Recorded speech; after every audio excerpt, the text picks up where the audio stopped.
¿Cómo están, amigos? Un programa más de Impacto Financiero y vamos a compartir mucha información valiosa como la que siempre le traemos. Vamos a hablar en esta oportunidad sobre innovación. El éxito no se improvisa, ese es el título del tema que hemos seleccionado para esta semana. Cada empresario, cada negocio que usted se puede imaginar generalmente está precedido por una idea innovadora.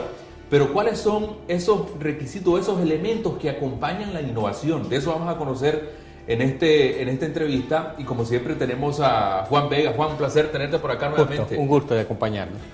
Juan, una pregunta que surge. Cuando hablamos de innovación, probablemente... A ver, vamos a suponernos un estadio. Hay alguien que a lo mejor es un empleado de 12, 15 años y tiene una idea que a lo mejor no ha logrado materializarla. Antes de lograr independizarse o echar a andar esa idea, hay temor, ¿no? ¿Qué va a pasar? Hay una incertidumbre que es natural, me imagino. Precisamente, y por eso es que esa frasecita que se nos quedó de ese encuentro, las señoras decían, el éxito no se improvisa. O sea, es fruto de un trabajo tenaz, es fruto de mucho valor, es fruto de mucho coraje, es el fruto de involucrar a toda la familia en ese proceso que se llama hacer empresa y salir adelante. Tal vez podemos empezar viendo una primera gráfica. ¿Qué es lo que ves allá en ese gráfico? ¿Qué es lo que te llama la atención de esa idea innovadora? Porque todos tenemos ideas, pero muy pocos llegan a llevarlos y logran hacerlas exitosas. Viendo este gráfico, me doy cuenta de algo que debe acompañar una idea innovadora, que es la pasión. Y el otro es el carácter, pues que vos también haces referencia. Y si no existe pasión, probablemente estás haciendo algo que no te gusta, ¿verdad? Sí, exactamente. El valor de salir de tu zona de confort. Varias de estas mujeres tenían puestos muy importantes, ejecutivos en transnacionales, o sea, muy bien pagadas, pero un día dijeron, no, ya no va más. No puedo seguir acá, no voy a estar otros 20 años de mi vida en este lugar. Y tomaron la decisión valerosa, se necesita mucha valentía para salir de la zona de confort, de salir de un salario bueno, de una zona de confort donde cada mes tienes el recibo de tus ingresos, y arriesgaron. Arriesgaron, ¿por qué? Porque justamente tenían esa pasión, ellas sentían que podían hacer mucho más, ellas querían independizarse económicamente, querían ser sus propias jefes. Es un tema de valor, como lo dices, de pasión, de hacer lo que nos gusta. Pero además me encuentro en la gráfica, cuando hablamos de coraje, también de carácter. O sea, cuando vos asumís esa decisión, y en esto a mí me gustaría hacerte una pregunta y más una acotación que probablemente nosotros en el proceso de implementación de nuestra idea o materializar nuestra idea, puede ser que a lo mejor tengamos un fracaso, que es lo que le ha pasado a cantidad de empresarios exitosos en la historia de la humanidad, ¿no? Y precisamente por eso creo que estás entrando muy a la medida con la siguiente etapa. Justamente es cómo hacemos para que esa idea sea vendible, cómo hacemos para que alguien quiera pagar por esa idea, y qué hacemos en las épocas en las que no vendemos nada, porque puede ser que al principio o en una época de baja venta vamos a tener muchas dificultades. Sí. Y podrías explicarme indicarme qué es lo que ves en esa siguiente gráfica que tiene 3 palabras: mercado, valor y flujo de dinero. Cuando veo mercado, o sea, me imagino que es identificar si el producto o el servicio que vos vas a ofrecer tiene posibilidades de convertirlo en un negocio o una empresa formal. Lo otro, lo del valor, que yo creo que más o menos nosotros, bueno, el valor del producto me imagino que es para acá. Las personas, exactamente. Si tú haces algo, tiene que tener valor para alguien, si no, no te lo compra. Entonces, ¿qué puede ser el valor? ¿En qué medida será importante considerar ese tema del valor? en la medida de la necesidad de la gente. Exactamente. Y lo otro que es el flujo del dinero, que es, me imagino, el nivel de rentabilidad que pueda tener esta idea, ¿no? Exactamente. Como estamos en la lógica de simplificar las finanzas para hacerlas accesibles a toda la población, el término correcto es flujo de caja, pero el flujo de caja no es otra cosa que el movimiento de dinero, ingresos menos gastos. ¿Cuánto tenemos de ingresos, cuánto tenemos de gasto y cuánto nos queda? Entonces, la principal preocupación de estas empresarias, de estas mujeres empresarias en Latinoamérica, era qué va a pasar y qué ocurría en el momento en que vendían menos de lo que esperaban. ¿Cómo hacían para sobrevivir esas épocas que le llamamos de vacas flacas? Realmente ha sido un tema complejo, ha sido un tema difícil, pero también ha sido un tema en el cual han tenido muchísimas satisfacciones. Un proceso de aprendizaje, asumo. Me atrevo a decir que todo empresario que echa a andar esa idea innovadora va a pasar por ese proceso, Juan. Exactamente, y es independiente del nivel de empresario. También habían algunas señoras que empezaron realmente de nada. Una de las señoras decía, una vez cada 15 días yo podía comer carne. O sea, realmente no tenía nada. Y la mamá me decía, hoy día no hay para comer mi hija, vamos a ver qué podemos hacer. Realmente una situación absolutamente crítica, con muchas carencias y necesidades, pero aún así ella encontró la manera de salir adelante. En el caso de esta otra empresaria, empezó a confeccionar sombreros, ¿no?, con un material local, y poco a poco fue pasando a otro rubro, que fue confeccionar ropa. Al principio nadie le compraba, le salían feos los vestiditos, pero finalmente con tesón, con persistencia, llegó a ser una empresaria exitosa.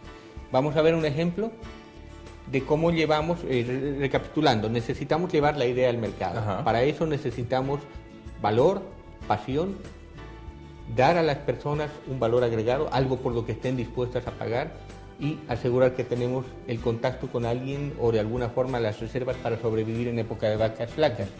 Y precisamente ahí tenemos un ejemplo concreto. Una de las empresarias que mostraba su experiencia logró llevar la venta de artesanías a domicilio. ¿Qué tenemos en ese cuadro? Tenemos los 3 elementos críticos a considerar. Tú los mencionabas, está la idea, el valor para el cliente y el cómo llegamos al mercado. ¿Qué lees en la idea? ¿Qué podrá ser esa idea? A ver, la idea, según lo que vos me estás plasmando ahí en el cuadro, es a lo mejor ese producto o servicio o ese negocio que vos has estado maquinando durante mucho tiempo y que no has logrado materializar, pues. Exacto, y en este caso la señora quería vender las artesanías brasileras a domicilio, porque en ese momento vio que la gente tenía que tomar el tiempo, perder el tiempo, ir a buscar, y a veces no encontraba lo que quería. Entonces dijo, ¿por qué no, en lugar de que la gente venga a comprarla, yo le llevo lo que ella quiere a su casa, a la puerta de su casa? Valor para el cliente, sí. Es el suplir una necesidad de la gente. Exactamente. ¿Verdad? Una necesidad que tenga la capacidad, la posibilidad de ser pagada. Ahí hay 2 temas, el delivery y la selección por internet. ¿Qué crees que pueden ser esos 2 temas? Delivery y selección por internet. O sea que vos podés comercializar ese producto usando estas 2 herramientas. Exactamente. Que la gente pueda escoger lo que ellas quieran por internet, con los dibujos, las fotografías del tipo de artesanía que le gusta, así con una buena descripción ya no corre el riesgo de escoger algo que no le gusta. Y se lo llevas a la casa, el delivery. Entonces a la gente le bajas el riesgo, la molestia de buscar, puede buscar desde su casa a cualquier hora, no le tiene que quitar tiempo a las horas de oficina y le llega al domicilio. Aprovechando ahora, pues, inclusive vale la pena mencionarlo, todas las posibilidades y ventajas que nos representa las redes sociales, la internet, que yo creo que es más fácil y con un poquito de innovación puedes lograr comercializar de manera económica tu producto. Y caemos al tercer aspecto, llegar al mercado. Exacto, y para ser exitoso hay que aprovechar lo que la tecnología permite. Llegar al mercado tenemos 2 elementos, la red de proveedores y la red de vendedores a comisión. En el caso de la red de proveedores, la señora desarrolló una serie de contactos con productores de artesanías y les dijo, yo voy a ayudarles a vender. Ustedes me dan las fotografías y las especificaciones y cuando yo tenga pedidos, se lo mando y usted me lo entrega. Pero además, ahí tenía solamente los insumos, tenía que venderlos. ¿Cómo logró llegar al mercado?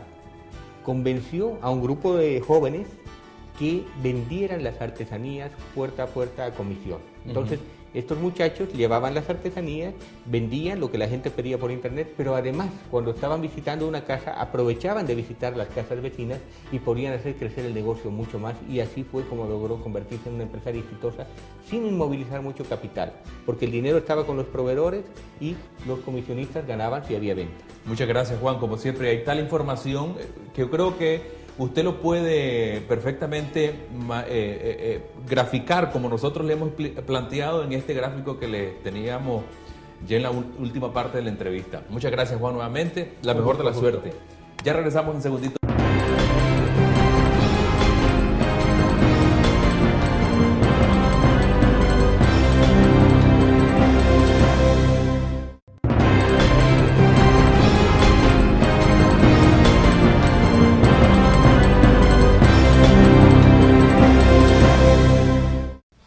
En la segunda parte de su programa Impacto Financiero vamos a compartir una historia con ustedes también de jóvenes empresarios que han exitosos en nuestro país. Estamos hablando de una tour operadora que se llama Mundo Ventura.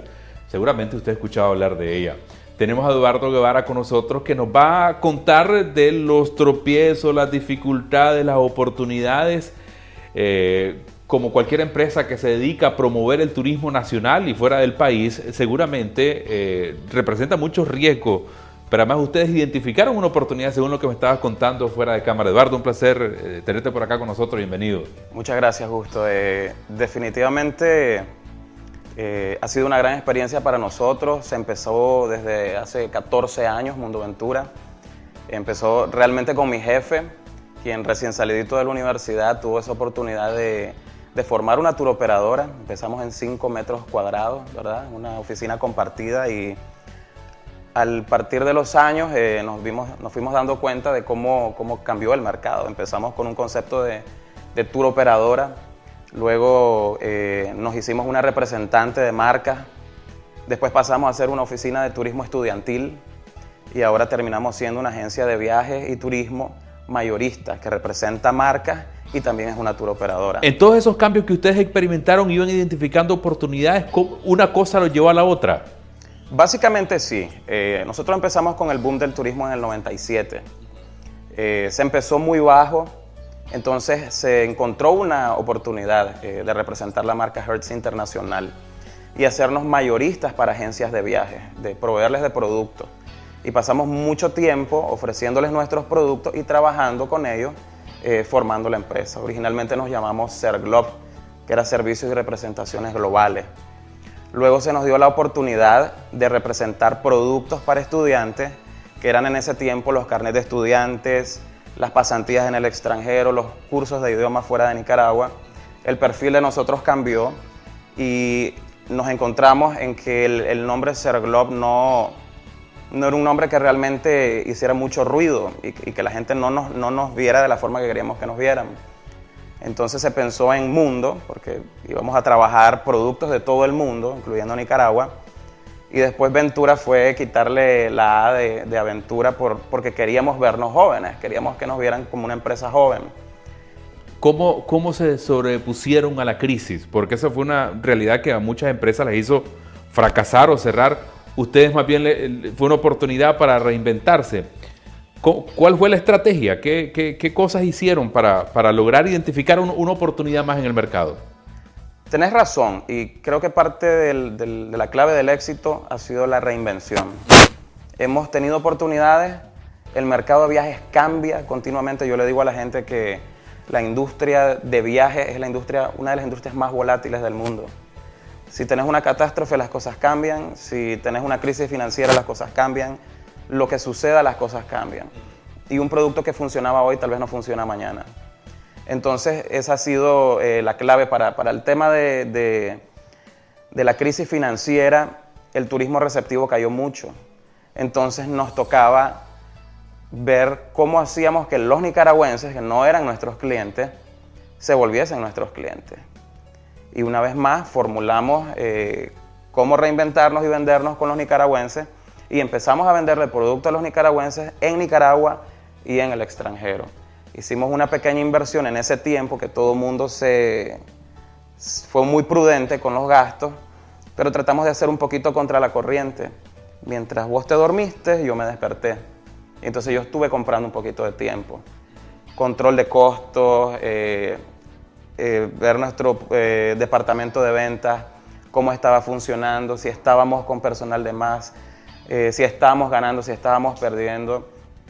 Algo que yo hablaba también con mi jefe era que en ese tiempo no se sirvieron dividendos a los accionistas al final del periodo, porque sabíamos que las cosas no iban a estar tan bien.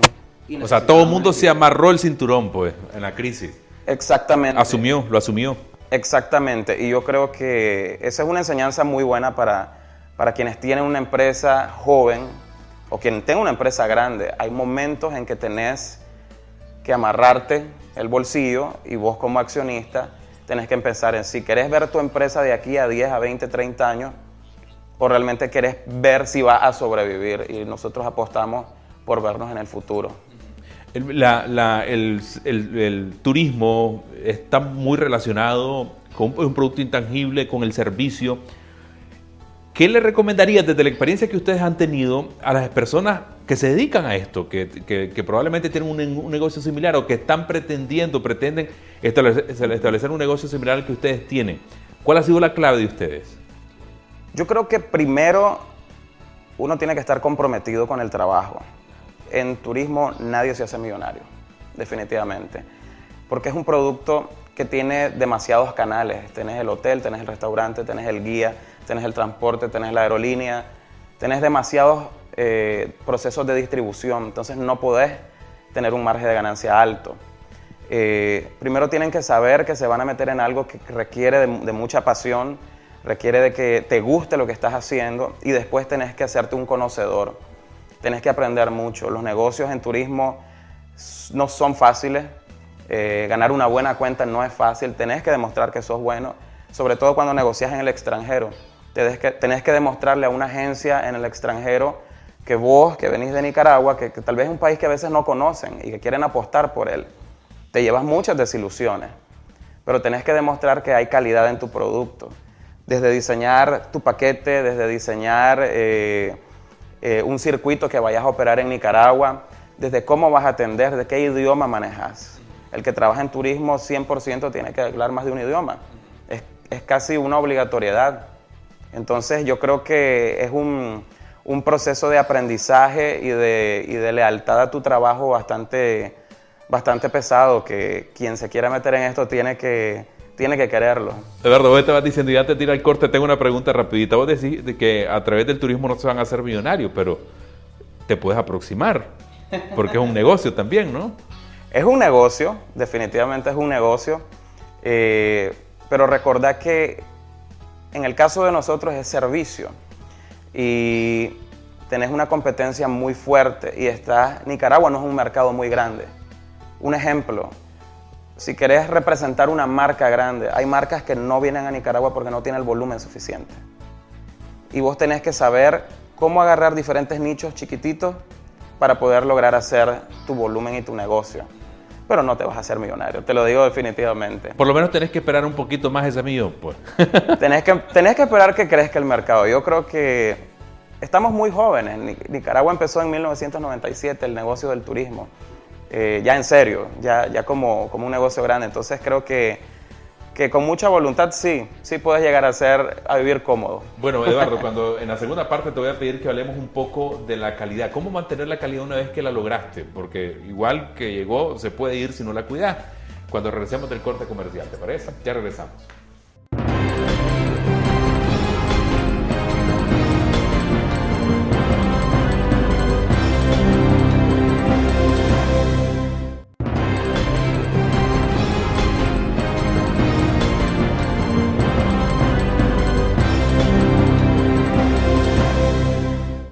En la segunda parte de esta conversación que estamos teniendo con Eduardo Guevara de Mundo Aventura, y nos fuimos con una inquietud. Hablábamos un poco de la calidad. ¿Cómo mantener la calidad y cómo vos, como gerente, podés controlarla? Con esa pregunta nos fuimos. Correcto.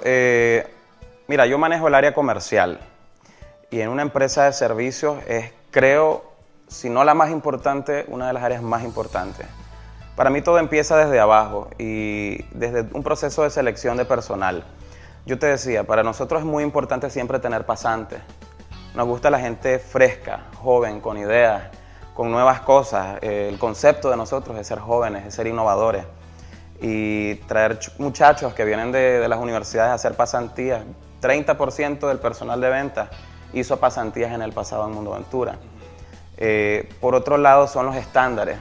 Que seas una empresa pequeña no necesariamente significa que tenés que trabajar desordenadamente. Allá es muy estandarizado desde cómo redactás un correo electrónico, cómo lo abrís, cómo lo cerrás, qué tipo de letra utilizás.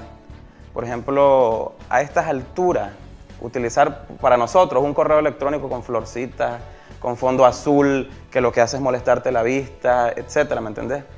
No te refleja esa seriedad que necesitas como empresa. Y puedes ser joven, y puedes ser alegre, y puedes utilizar elementos, pero tenés que saber utilizarlo. Bueno, la otra cosa que te estaba preguntando, ¿cómo garantizas vos que las cosas están ocurriendo como vos las estabas explicando? ¿Qué mecanismos de control tenés? Porque está bien, pues, los recursos frescos, las personas a lo mejor que vienen a hacer las pasantías, pero ¿cómo te garantizas vos que las cosas están fluyendo? ¿Qué mecanismo de control tenés? Primero, yo creo que es importante la comunicación. Con nuestro equipo nos reunimos por lo menos cada 15 días y vemos qué problemas tuvieron, qué temas necesitan abordar, dónde les podemos ayudar para mejorar su trabajo. Y después es básicamente que vos como la persona que dirige al equipo le des seguimiento a cada uno de ellos. No puedes estar en todo, pero es lo mismo que te decía, vos estandarizás. Cuando vos estandarizás, no todo está escrito en piedra, pero cuando vos estandarizás, lográs que las personas tengan una línea de trabajo y en base a eso saber cómo tomar decisiones. Es importante que ellos también tengan autonomía para en algún momento que vos no puedas estar ahí, tomar una decisión en base a la experiencia que han adquirido. La otra cosa, no sé si tenés alguna historia en particular que te gustaría compartir de esa relación, por ejemplo, con tus ejecutivos y la parte de un cliente satisfecho. Me imagino que tenés varias experiencias. Si recordás alguna ahorita que quieras compartir con nosotros de la satisfacción de un cliente, que vos digas, hombre, ese cliente a lo mejor no le pude dar todo lo que me pedía, pero lo poco que le di me hizo garantizarle que es un cliente satisfecho y que va a regresar, pues. Nosotros tuvimos el caso de un cliente que iba viajando al extranjero y a la hora de abordar el avión iba con el pasaporte expirado. La visa la llevaba bien, iba con el pasaporte expirado. Obviamente era muy histérico a la oficina, no hallaba qué hacer. En la aerolínea como esto es una cadena, la aerolínea lo remite a la agencia donde compró su boleto. Al llegar a la agencia, básicamente vos como viajero sos responsable de tus documentos y de cómo viajás. Pero ¿cómo te podemos ayudar? A priori te tenemos que decir qué necesitas para viajar, porque esa es parte de tu trabajo, asesorar a las personas. Ahí está parte del valor agregado y de por qué te eligen. Básicamente fue negociar con la aerolínea y negociar en base a cuáles son las políticas de boletería. Muchas personas a veces pierden algún tipo de servicio por desconocimiento. Cuando vos tenés el conocimiento, vos podés argumentar y vos podés ayudar a la persona a que no pierda, por ejemplo, el producto que compró. Básicamente eso fue lo que hicimos, fue asesorarle.